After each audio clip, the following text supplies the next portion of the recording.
आप देख रहे हैं मिड कैप मंत्री सीएनबीसी आवास पर सीमित दायरे में लेकिन बढ़त के साथ कारोबार भारतीय बाजारों में देखने को मिला है। लेकिन एक अपडेट लेते हैं कि वेस्ट बंगाल और उड़ीसा में किस तरह की तैयारी चल रही है। याद रखिएगा महाचक्रवात अम्फान आज इन दोनों राज्यों के तटों पर टकराने वाला था। सुबह से हमने देखा है काफी आंधी तूफान के विजुअल्स भी नजर आए हैं, वो स्क्रीन पर भी लेकर आएंगे। लेकिन इस समय किस तरह की तैयारी है, क्या ये लैंडफॉल हुआ है या नहीं, इस सब पर हमारी सहयोगी आशिका सिंह हमारे साथ जुड़ रही हैं। उनसे पूछ लेते हैं कि क्या अपडेट इस समय उनके हाथ है। बताइए स्थिति कैसी है इस समय वहां।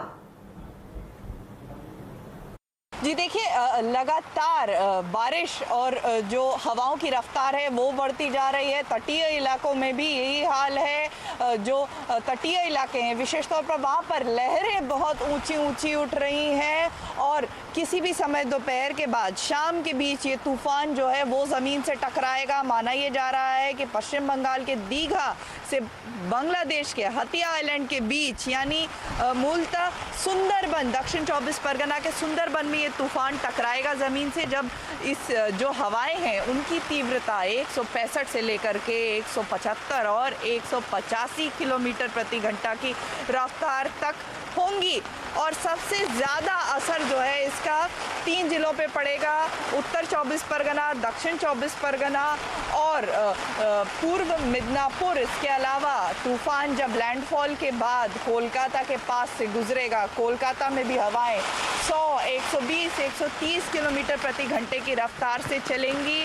और इसके अलावा राज्य सरकार की तरफ से 3 लाख से ज़्यादा लोगों को उनके घरों से निकाल करके सुरक्षित जगहों पर ले जाया गया है। एनडीआरएफ की 17 टीमें, एसडीआरएफ की 15 टीमें तैनात की गई हैं।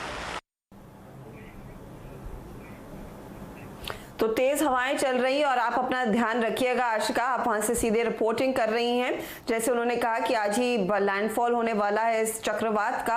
वेस्ट बंगाल और उड़ीसा के तट पे हमने देखा है भारी बारिश, भारी हवा चल रही है। 300 किलोमीटर की तेजी से हवाएं चल रही हैं। तो उस इलाके में रहने वाले सभी लोगों को तैनात रहना है और अपना ख्याल जरूर रखें।